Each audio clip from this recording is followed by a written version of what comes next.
J'ai besoin de toi, Jésus.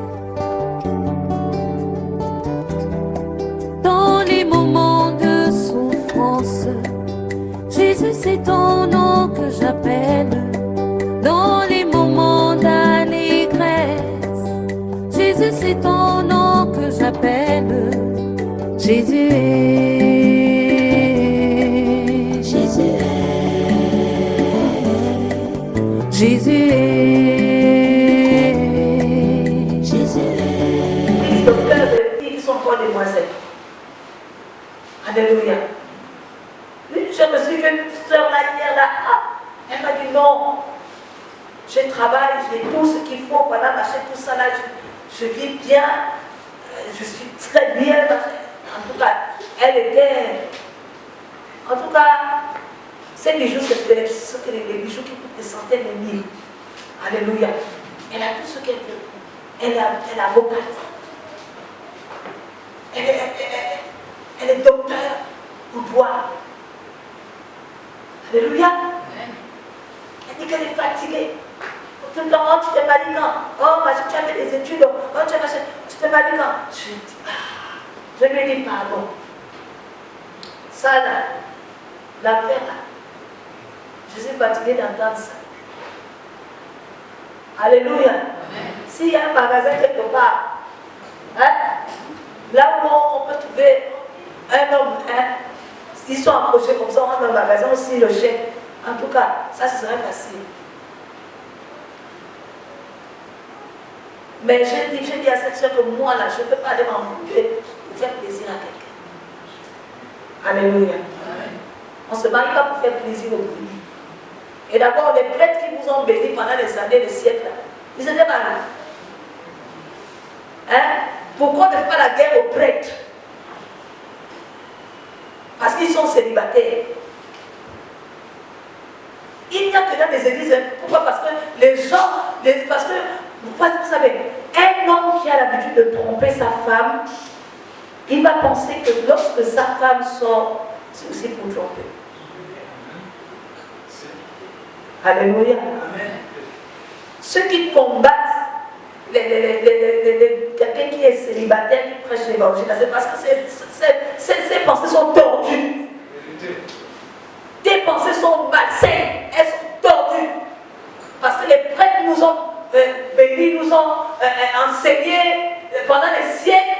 Ils étaient célibataires. Est-ce qu'ils étaient mariés? Or, est-ce qu'un célibataire peut célébrer le mariage? Mais on célèbre le mariage chez les catholiques là. Ils sont mariés.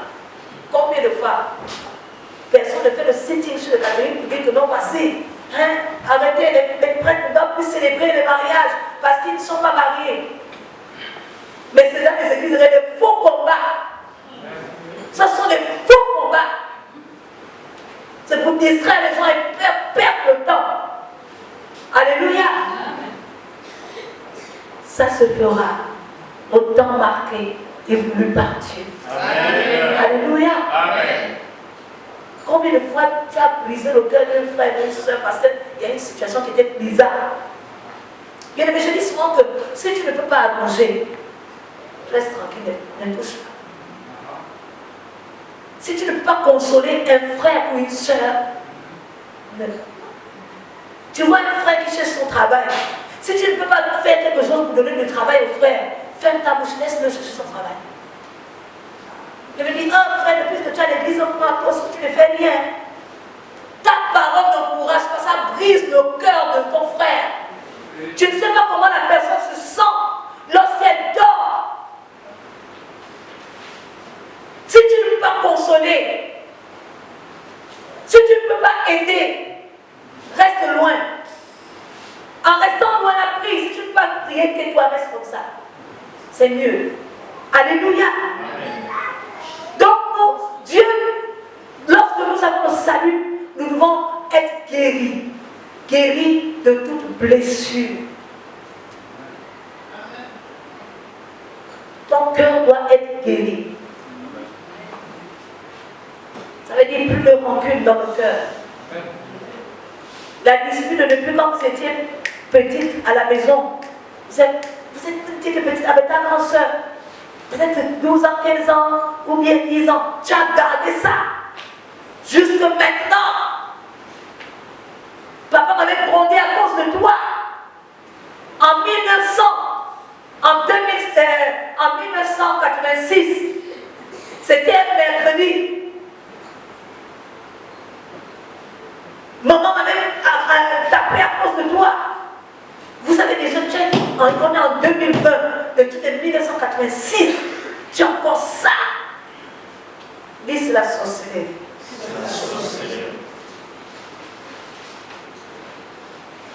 Parce que tu nourris la sorcellerie avec l'état de ton cœur.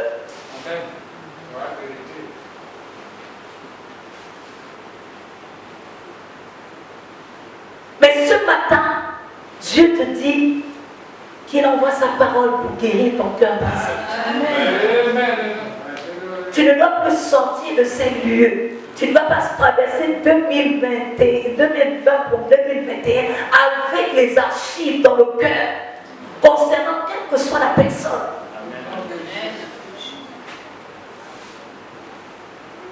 Quel que soit ce qu'on t'a fait, ton cœur doit guérir. Si ton cœur n'est pas guéri, ton salut n'est pas, tu ne vis pas ton salut. C'est comme quelqu'un qui a des millions de comptes en banque, mais elle souffre de faire la mal au congélateur avec le sol. Mais Dieu a des millions, tu peux acheter des meubles pour meubler ta maison. Mais non, ta maison n'a pas de peinture inachevée sur le toit et parce que tu as des millions.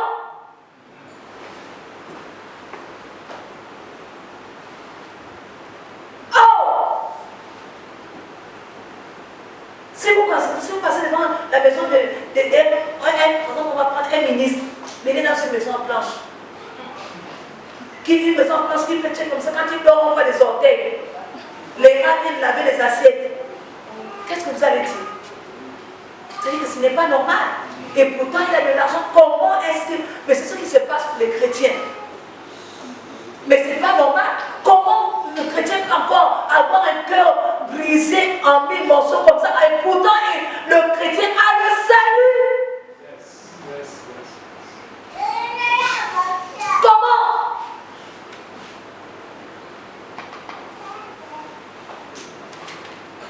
Ouais. Pour proclamer aux captifs la liberté. Bien-aimé, tu dois vivre la liberté. Amen. Il y a des gens qui sont même plus libres de vivre en liberté. Tu n'es même plus libre. Oh Seigneur.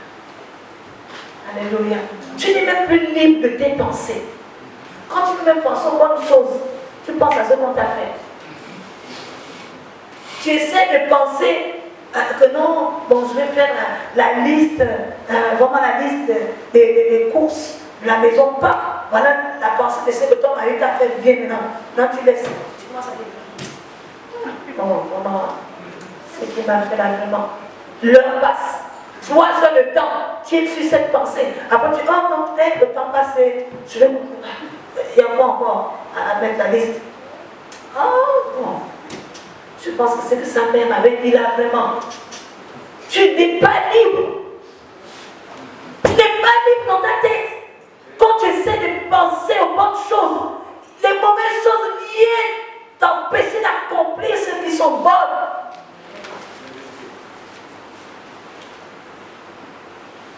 Alléluia. Et même lorsque tu te mets en prière, tu te dis que tu vas prier. Tu commences à prier, c'est les pensées qui vont venir là. Alléluia. Tu as même pensé, tu commences à dire, Père, je te recommence quand tu commences. Je t'ai dit que je devais acheter des choses pour faire des crêpes. Ah, j'ai oublié. Oh, Seigneur, plus tard, je vais faire ça. Seigneur, je te recommande, je lève ma voix vraiment pour le frère Tolé. Pour le frère Tolé, vraiment. Ah, Seigneur, le frère Tolé, la dernière fois là. Il m'a pas parlé la dernière fois, il m'a parlé de ça. Oh Seigneur, tu as été pardonné, bon, je pardonne. Bon, je pardonne. Seigneur, je ne vois pas te lever. Non. Seigneur, je vais te lever la nuit. La nuit. Oh Seigneur, Tu n'es pas libre de prier pour ton frère. Tu n'es pas libre de terminer ta prière. Tu n'es pas... Tes pensées sont en captivité. Mon Dieu! La bergère m'a dit, tu essaies de prier comme ça, tu essaies même de préparer, tu ne pries pas. Il y a même des gens qui prient, qui se fâchent en retard. L'affaire s'est passée hier. C'est passé samedi, mais c'est dimanche soir, la personne se rend compte. Mais quand j'analyse bien les choses, c'est que Georgie m'a dit là, normalement, il me manquait de respect. Hein. Attends. Lundi matin, Georgie, normalement, ce que tu m'as dit la dernière fois, ce que tu avais dit là, c'est. Tu avais dit quoi? Moi, je n'ai pas aimé. Hein. Tu es en captivité. Alléluia, il y a des gens qui sont comme ça. C'est pas charitable. Tu es placé, tu ne peux pas te comporter sur place, la personne ne se fâche pas. Mais après, son cerveau va analyser chaque mot, chaque phrase, chaque mouvement, chaque détail. Après, quand la personne se fâche dans la chambre, elle ne dort pas. Mais comment ça se passe? Non, comment? Mais comment? Thomas, c'est comment? Qu'est-ce qui se passe? Non, Thomas, regarde un peu. Thomas, écoute un peu ce que je vais t'expliquer. Voici, j'ai parlé comme ça. Et maintenant, il s'est parlé comme ça. Tu vois ça comment? La personne n'est pas bien. Thomas, non, je ne les laisse pas. Je vais aller voir. Alléluia. Et que Dieu nous délivre de ça, mon Dieu. Alléluia. Un jour, la personne est même allée 2 jours après cogner. Oui, je suis venue vous dire que la dernière fois que vous êtes venu là, vous avez parlé, mais je n'avais pas bien analysé les choses. Mais aujourd'hui, je vois que j'ai analysé et j'ai compris que vous étiez en train de me traiter de mon cœur. La colère, 2 jours après, ça se déclenche. C'est des personnes comme ça, c'est pas bon. C'est pas bon. Alléluia. Ce sont les personnes que quand tu passes dans la rue comme ça, alléluia, tu sais même, tu te dis que le plein est fini. Tu sens ce moment, ouh, tu es déjà. Non! La personne a analysé ses pensées, des bébés. Ses pensées en captivité. Que Dieu nous délivre tous. Amen. Oui. Moi, j'étais comme ça. Je livre sans spectacle, j'étais comme ça. Alléluia. Amen. Si tu me fais quelque chose, je ne vais pas dire, je ne parle pas, je te regarde seulement. Quand je rentre à la maison, ça commence à parler. Georgie là. Non, mais Georgie a dit comme ça.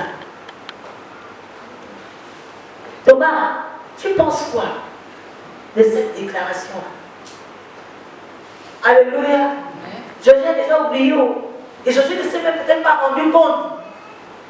Mais quand je reviens là comme ça, je découvre ça que la personne est choquée. Elle est trop choquée. Mais qu'est-ce qui se passe? Ce n'est pas bon, ce ne sont pas des bonnes colères. Que Dieu nous délivre de ça. Dieu nous délivre de ça. Et gloire soit rendue à Dieu. Dieu m'a délivré de ça. Avec beaucoup de progrès, beaucoup de pleurs. Mais il a fait. Il a fait. Et gloire soit rendue à Dieu. Donc, quelqu'un qui a le salut doit être libre. Tes prières doivent être libres. Tes pensées doivent être libres. Quand tu penses un business, tu dois l'atteindre. Alléluia. Parce que si tu penses sortir d'une situation et qu'il y a des parasites, j'appelle ça des parasites, des pensées bizarres qui viennent faire en sorte que tu ne puisses pas penser à la bonne chose. Quand la Bible déclare pour la femme vertueuse, la Bible dit qu'elle pense à un terrain. Alléluia. Elle pense à quelque chose et elle obtient. Mais si lorsque tu penses qu'il y a des parasites, des choses qui t'empêchent de bien penser, tu ne peux pas réaliser la chose. Si tu veux monter une affaire et qu'il y a des pensées, des mauvaises pensées, des pensées de découragement, tu ne pourras pas monter cette affaire. Oui. Que Dieu libère nos pensées. Que Dieu libère vraiment Au nom de Jésus. Et un prisonnier, la délivrance. Alléluia. Tu as le salut. Quand tu vis le salut, quand tu vis le fruit, le salut qu'on appelle la délivrance. Alléluia. Ça veut dire quoi? Ça veut dire que si tu étais encore captif, prisonnier de l'alcool, tu ne peux plus boire les alcools. Tu pouvais dépenser ton argent rien que pour les bijoux. On peut mettre les bijoux c'est biblique.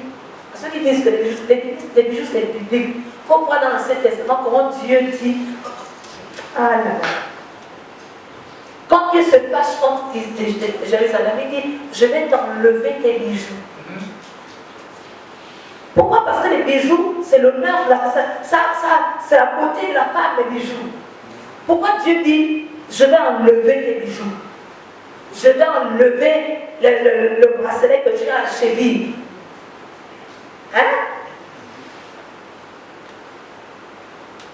Alléluia. Il dit, je vais te dépouiller de tes bijoux, t'enlever tous tes bijoux. Pourquoi Dieu dit ça? Si une femme ne doit pas porter les bijoux, pourquoi Dieu dit à Jérusalem que je vais te parer d'or? C'est pas de parure d'or, parure c'est ça, non, ce sont des bijoux. Alléluia. Le problème c'est aimer les bijoux de façon au point d'idolâtrer, d'adorer les bijoux. Alléluia. Je mets les bijoux, je mets mes bijoux parce que m'embellir, parce que je dois être belle dans la présence de Dieu. Alléluia. Mais maintenant, si je fais de ces bijoux un Dieu, ou si je perds une boucle d'oreille, je deviens hystérique, au point que je ne mange plus parce que j'ai perdu ma boucle d'oreille, c'est un problème. Au point de dépenser de l'argent, des centaines de mille, des centaines de bijoux, en chaussures, c'est un problème. Ça devient l'idolâtrie. Parce que ta soeur a porté ta chaussure. Tu dis, oh, à partir de aujourd'hui, tu n'es plus ma soeur. Parce que tu as pris mes chaussures. Ça, c'est ce qui n'est pas bien. Yes. Mais une femme doit se parfumer, une femme doit se parer de bijoux. Alléluia. Amen. Donc la délivrance, tu dois être délivré de tous tes vices. Amen. Alléluia. Amen. Tu dois être délivré. Si tu es toujours attaché, si tu as toujours les mêmes désirs que tu avais avant de confesser le Seigneur Jésus et de croire que Dieu l'a ressuscité d'entre les morts, c'est que tu as un problème. Alléluia.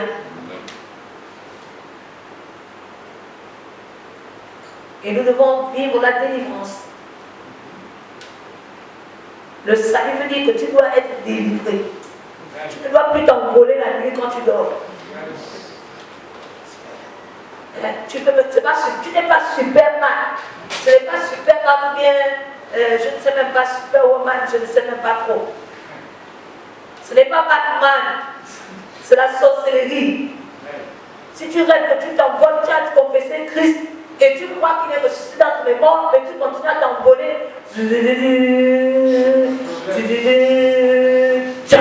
Tu as télé aux États-Unis. Tu es là, tu marches comme ça, tu fais des courses. Maintenant tu dis que, oh mon Dieu, Dieu m'a transporté. C'est faux. Dieu ne t'a pas transporté, tu es parti en vampire. Et si tu fais ça encore au nom de Jésus, le carburant va finir. Parce que soit c'est ton sang que tu utilises, voilà, quand tu utilises la bénédiction, c'est ton sang que tu utilises ou bien tu utilises le sang des ou bien on te ravitaille en carburant. Ça veut dire que si on te ravitaille en carburant, ça veut dire qu'on va te demander de payer sur le carburant. Dieu ne t'a pas transporté aux États-Unis, tu es là en vampire. Tu l'as. Tu vois les oiseaux, tu es là pour nous, Alléluia. Alléluia. Tu as les nuages, tu sens. Ou bien tu vois que tu es dans l'eau, tu nages comme comment on appelle ça, un sous-marin.